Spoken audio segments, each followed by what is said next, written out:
Alors quel bonheur d'accueillir ce matin l'une de nos plus grandes comédiennes françaises. Si je vous dis Les Amants du Pont-Neuf, Léo de Hurlevent, Trois couleurs bleues, Le Patient Anglais, Le Chocolat, Les Enfants du siècle, mon préféré. Le Hussard sur le toit, et même Godzilla. A priori, vous l'avez. Bonjour Juliette Binoche. Bonjour à tous. Je vois que c'est la bonne humeur dès le matin. Alors, on essaye. On est très heureux surtout de vous recevoir. C'est un honneur vraiment de vous recevoir à l'occasion de la sortie demain de votre premier film en tant que réalisatrice. On aurait pu s'attendre à une fiction, mais non, vous passez par la voie du documentaire. Vous pensez que c'est une étape avant un jour de réaliser un long métrage ou c'est pas une envie? Peut-être la vie nous le dira, parce qu'il faut être patient, mais c'est vrai que c'est plutôt les circonstances qui ont fait que j'ai fait ce film, mais ça m'a donné le goût vraiment, et aussi une sorte de confiance de réaliser. Ouais. Donc vous avez cette envie d'un jour faire votre film. Oui. Bon, j'en ai fait plein quand même. Vous en avez fait quelques-uns, c'est vrai. Et alors quand on a vu, comme vous, travailler les plus grands réalisateurs du monde, je me demande justement si c'est plutôt inspirant ou plutôt intimidant. Oh non, c'est très inspirant. Ouais. En fait, chacun a une sensation, une sensibilité, et la suit son intuition. Et c'est ça, être un grand réalisateur, pour moi, c'est quelqu'un qui a du métier, soit qui a trouvé ça, vraiment ce qu'il a envie de dire au fond de lui, mais qui suit son intuition et qui croit à son intuition. Et alors là, votre film documentaire s'intitule En nous, et c'est en quelque sorte le making-of d'un spectacle. Vous dévoilez les coulisses de votre apprentissage de la danse avec le chorégraphe Akram Khan. Vous avez créé en 6 mois un spectacle de danse. Vous avez fait 120 représentations un petit peu partout dans le monde pendant près d'1 an, alors que vous ne saviez pas danser et que lui, Akram, ne savait pas jouer. En fait, vous avez tous les deux transmis votre art l'un à l'autre. C'était ça l'idée de départ. On a décidé d'être débutants. À nouveau, au pic de notre carrière, en disant et si on savait rien en fait. Si on prenait des risques en fait. Oui, c'est ça. Et on a joué le jeu.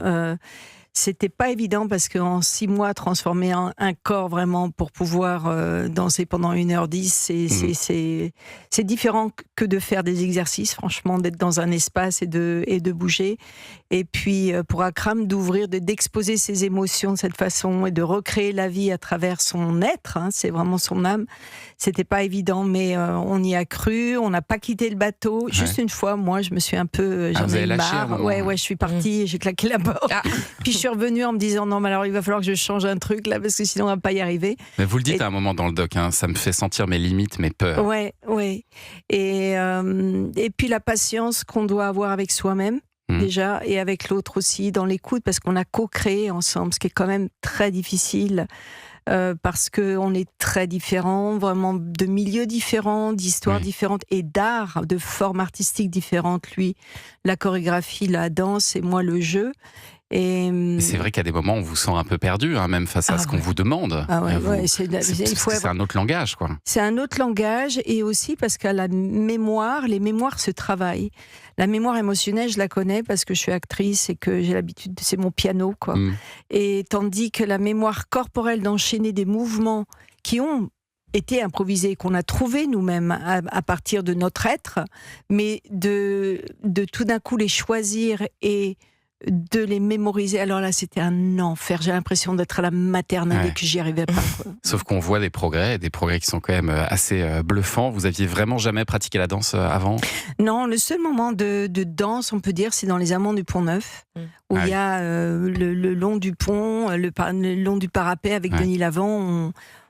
On danse, mais on devait danser comme les personnages, c'est-à-dire c'est pas tout d'un coup avec des mouvements, c'est pas la comédie musicale, mais c'est dans une folie, une soirée de folie du 14 juillet où tout d'un coup on se laisse aller à la danse. Mais qu'est-ce qui vous a décidé comme ça à vous lancer dans ce défi-là? Parce que je sais que vous aimez, Juliette Binoche, toutes les formes d'art, vous peignez depuis toujours, mais alors là, ça a commencé très bizarrement en fait, parce que j'étais à Londres en train de tourner un film avec Anthony Minghella et j'avais la tête dans le trou de la table de massage et il y avait une masseuse qui m'a dit est-ce que tu veux danser? Et elle avait littéralement son coude dans mon dos en train d'appuyer et moi j'ai dit oui parce que je vois pas où était le problème, quoi. Il n'y a pas de limite. Bon aussi on a tous envie de danser et elle m'a invité à un spectacle, le spectacle d'Akram Khan, et à la fin du spectacle il m'a dit est-ce que tu veux passer 2 jours dans un studio voir si on pourrait faire quelque chose ensemble. Et à la fin du tournage, c'est ce qu'on a fait. Et on s'est donné rendez-vous, donc 2 ans après, parce qu'on s'est bien entendu. Et on a commencé les répétitions, mais sans avoir de sujet préétabli, sans se connaître. Et en étant débutant. Donc vous voyez, un peu, il y avait 4 épées de Damoclès au-dessus de nous. Et pendant 6 mois, on a été accompagnés par Suzanne Batson, qui est coach dramatique et qui est venue 3 fois nous voir. Qui ne lâche rien. Qui est même dur parfois avec vous. Mais c'est-à-dire, pour moi, c'est pas dur. Mais elle a une exigence que j'adore parce qu'elle est nécessaire. Si on va pas vraiment au fond du fond de soi, il vaut mieux changer de métier parce que c'est un métier qui est trop exigeant. Et elle est venue 3 fois nous aider et avoir un regard extérieur parce que mine de rien, être dans l'improvisation, être dedans et à la fois décider des choses. Alors on avait une caméra de travail soit, mais c'est pas évident. Et d'avoir Suzanne avec nous, qui est venue 3 fois, et Suman Siu, qui était notre directrice de répétition, et qui était ma masseuse. C'est elle la fautive. Oui, d'accord, c'est elle la masseuse. Parce qu'elle-même, elle a vécu un truc comme ça. Quand elle avait 16 ans, elle avait envie de danser, elle n'avait jamais dansé. Elle est de Taïwan, elle était des rizières. En revenant de l'école, en faisant 6 km, aller 6 km de retour, elle faisait un peu de ses devoirs, mais surtout elle allait dans les rizières aider ses parents. Et en fait, à 16 ans, elle avait toujours rêvé de danser. Et elle est allée à Taïwan. Et elle est devenue danseuse. Ouais. Et elle a travaillé avec les grands chorégraphes comme Teresa de Kersmaker. Et c'est elle qui m'a... Donc elle savait elle-même qu'il y avait un parcours possible. C'est pour ça qu'elle m'a posé la question et qu'elle m'a amenée dans cette expérience. Quelle aventure, ça s'appelle En nous, le premier film réalisé par Juliette Binoche, à voir dès demain au cinéma. On va continuer à en parler dans un instant parce qu'il y a une dimension aussi assez sportive. À la fin, vous êtes vraiment en eau dans ce spectacle, c'est vraiment intense. C'est le en nous, en vous. En vous. Je vous assure que c'est pas de la flagornerie, le hasard fait bien les choses. Et la première, c'est une série inspirée d'un fait divers. Si vous aimez les affaires criminelles qui vous empêchent de choisir un camp, regardez The Staircase. Cette série HBO avec Colin Firth, Toni Collette et vous, Juliette Binoche, revient sur une histoire vraie qui a fasciné l'Amérique. En 2001, Kathleen Peterson est retrouvée morte au pied d'un escalier. Police, secours, qu'est-ce qui se passe? Ma femme, elle a eu un accident. Elle a chuté dans les escaliers. Elle respire encore. Venez, je vous en prie. Elle est consciente? Quoi? Elle est consciente? Non, elle n'est pas consciente. Elle a chuté de combien de marches? Combien de marches? 15, 20, je ne sais pas. Je vous en prie. D'accord, j'envoie une ambulance sur les lieux pendant que je vous pose des questions. Bon, comme souvent, je vous conseille de l'écouter en VO. Oui. Son mari que vous entendez, c'est l'écrivain Michael Peterson. Il crie à l'accident, mais la justice pense plutôt à un meurtre. Pendant 8 épisodes, on doute de la culpabilité du mari, on change d'avis, puis on doute à nouveau. Et au cœur de cette histoire, Juliette Binoche, vous incarnez Sophie Brunet, la monteuse française du documentaire consacré à l'affaire Peterson, documentaire qui a réellement existé, réalisé par Jean-Xavier de Lestrade. Vous êtes une femme qui tombe peu à peu sous les charmes de cet homme, alors même que vous participez au récit de son procès. Une narratrice doit accepter qu'elle peut contrôler ce que l'histoire raconte, mais pas la façon dont elle sera interprétée. On ne peut raconter que sa propre vérité, en sachant qu'elle pourra sembler fausse au spectateur. C'est votre doubleuse. C'est votre doubleuse, Juliette Binoche. Vous n'êtes pas doublé vous-même? Normalement, oui, mais vous savez, parfois on est en tournage et on ne peut pas tout faire. Ouais. On est dédoublé. Ça doit être très bizarre. Oui, c'est pas votre voix. quelqu'un d'autre. Et votre personnage dans cette série, il est fascinant parce qu'ambigu, peut-on rester objectif quand on passe des années plongées dans une même histoire? Alors je me demandais, Juliette Binoche, vous, quand vous avez préparé ce rôle, est-ce que vous avez fini par vous faire votre propre opinion sur Michael Peterson? Est-ce qu'il était innocent ou coupable? Parce qu'aujourd'hui, il est libre, oui. cet homme. Et vous savez, je suis très amie avec Sophie Brunet, qui était donc cette monteuse qui est tombée amoureuse de lui et qui a voulu le défendre, évidemment, et qui l'a toujours cru innocent. Il y a eu un moment où elle s'est demandé, parce qu'évidemment je vais poser 10 fois la question, et ce qui est amusant, c'est elle a été ma première monteuse sur En nous. Je l'ai choisie comme monteuse parce que voilà, on est très amis, et le seul moment où elle s'est demandé, c'est quand elle a pensé qu'il fallait développer l'idée qu'un hibou, une chouette, pouvait attaquer, parce que ça arrive. Et il a pas voulu aller dans ce sens-là. C'est le seul moment où elle a eu un doute. Mais sinon, elle a toujours cru innocent. Ouais. Allez, on parle d'une autre série maintenant que vous adorez avec Juliette Binoche. C'est un biopic sur un maître de la haute couture. J'adore New York. Vous l'avez ? Christian sûr. Dior, j'adore. The New C'est Look. en tout cas, C'était voilà, génial, ça. The New Look, série très élégante qui raconte une partie de l'histoire de ce grand couturier français avec un casting très chic. À vos côtés, Juliette Binoche, on retrouve notamment John Malkovich ou Glenn Close. On suit, en plus de suivre le parcours de Christian Dior, celui de grands stylistes comme Pierre Balmain, Cristobal Balenciaga ou encore la redoutable Coco Chanel que vous incarnez, Juliette Binoche. Et disons que Coco n'a pas été la plus résistante des Françaises. Chanel est particulièrement fourbe. Ah, ça oui. La légende de la talentueuse Coco Chanel. Si seulement les gens connaissaient la vérité.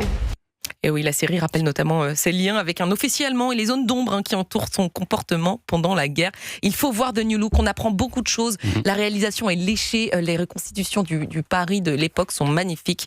Regardez The New Look, c'est sur Apple TV+, Apple TV+, et donc l'application Canal+. sur l'application. Et The Staircase, c'était aussi HBO Max et l'application Canal+.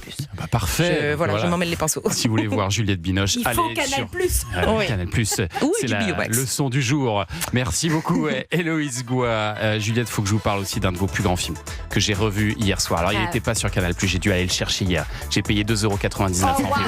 Mais franchement, ça valait le coup. Est-ce que vous pouvez dire, vous, que vous avez un Oscar, un César, vous Rien. avez le prix Non. Lumière, tout Non, ça, j'ai vous mon avez permis quoi, B. Thomas? J'ai mon Voilà, permis le B, permis j'ai le B. bac. Et c'est pas mal. Juliette Binoche, elle a toutes ses récompenses et encore, on en a oublié.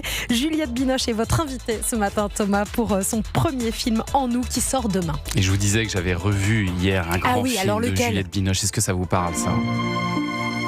Ah ouais, ça y est, Le Grand Bleu. Le Grand Bleu. presque. Le Patient anglais. Eh oui. Ça, c'est en 96, film d'Anthony Minghella dont vous parliez tout à l'heure, avec un casting de rêve. Hein. Vous, déjà, Juliette Binoche, ça aurait pu être suffisant. Il y a aussi Ralph Fiennes, Christine Scott Thomas, William Dafoe, Colin Firth, film acclamé dans le monde entier. Mais alors, moi j'ai adoré évidemment revoir ce film que j'avais en partie oublié. C'est toujours intéressant de revoir comme ça 20 ans après un grand film. Mais vous, j'ai vu, vous aviez dit, après avoir fait ce film, vous avez eu un sentiment étrange, vous vous êtes senti un peu coupable. Est-ce que vous vous souvenez de quoi ? Non, c'est-à-dire qu'il y a, disons, quand on a trop de succès, c'est parfois un peu compliqué. Ah oui, c'est trop. C'est un peu trop. Vous aviez le syndrome de l'imposteur ? C'est par rapport à, ça fait des différences, vous voyez, avec d'autres, ça peut être sa famille, ça peut être voilà, ça met une certaine distance, ça peut en tout cas. Ça veut dire que les gens vous parlent plus de la même manière non plus. Vous le ressentez ça parfois ? Oui, alors il y avait l'enthousiasme, l'admiration, le fait d'avoir gagné un peu comme un champion de foot. Oui, parce que vous avez gagné l'Oscar. On revient, ouais, voilà. Mais Des jalousies aussi. Oui, ça fait venir beaucoup de choses différentes. Mais d'ailleurs, quand vous avez eu cet Oscar de la meilleure actrice dans un second rôle, vous avez déclaré, je pensais que Lorraine Bacall, qui était aussi nommée, allait la voir, et je pense qu'elle le mérite. Oui. En fait, vous avez du mal avec les récompenses aussi. C'est dommage parce que vous en avez eu beaucoup. Non, parce que d'avoir une reconnaissance de ses pairs, c'est vrai que c'est pas rien. Parce que ce qu'on fait, nous, acteurs, c'est quand même très irréel. On ne fabrique pas des tables et des chaises qu'on peut toucher. C'est vraiment, on va dans la vie des gens. Ça passe à travers notre âme, notre corps, mais on atterrit en fait dans la mémoire des gens et dans leurs émotions. Et il y a quelque chose de très abstrait aussi. Ouais.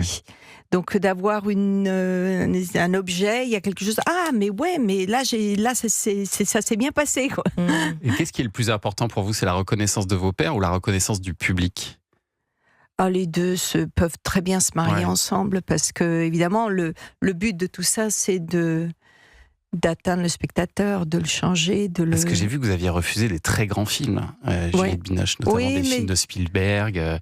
Oui, mais c'est pas forcément des très grands films, ça dépend de quel point de vue on se place, mes amis. C'est là où je parlais du public, c'est des films qui ont recueilli des films plus commerciaux, plus faciles d'abord peut-être, mais c'est aussi une forme artistique. Qu'est-ce qui fait que vous dites je refuse ça ? C'est parce que vous vous dites c'est pas pour moi, c'est pas mon style. Il y a des raisons très diverses par rapport à Jurassic Park, c'est que j'avais dit oui à Bleu avant. Ouais. Et Kieslowski, c'est quand même un très grand metteur en scène. Je dis pas que Spielberg n'est pas un grand metteur en scène, mais c'est une formule aussi, les films de Spielberg. C'est tout un groupe de gens qui travaillent pour lui aussi. Donc il y a une forme qui marche et on y va et on y va et on y va. Moi j'aime quand c'est remis en question à chaque fois. Et c'est plus fragile, c'est moins formaté, mais je trouve que c'est ce qui me bouleverse le plus au bout du compte. Il vous a même proposé la liste de Schindler. Oui, mais alors j'étais enceinte et mon rôle se faisait tuer. Avant ça, elle se faisait raping, violer, et tabasser aussi. Ouais, je sais, mais enceinte, toutes les intentions sont réelles. C'est ça la différence, c'est que les intentions ont vraiment une action sur nous, en pensée et dans notre corps cellulaire. Pour vous ou pour l'enfant, bien sûr. Et vous avez jamais eu de regrets quand vous avez refusé des grands rôles Non, comme ça? mais j'ai pas de regrets. Non, jamais. J'ai pas de regrets parce que même si on se trompe, on apprend de ses erreurs. Et ça, ce sont des cadeaux en fait. Et il faut les reconnaître, les erreurs.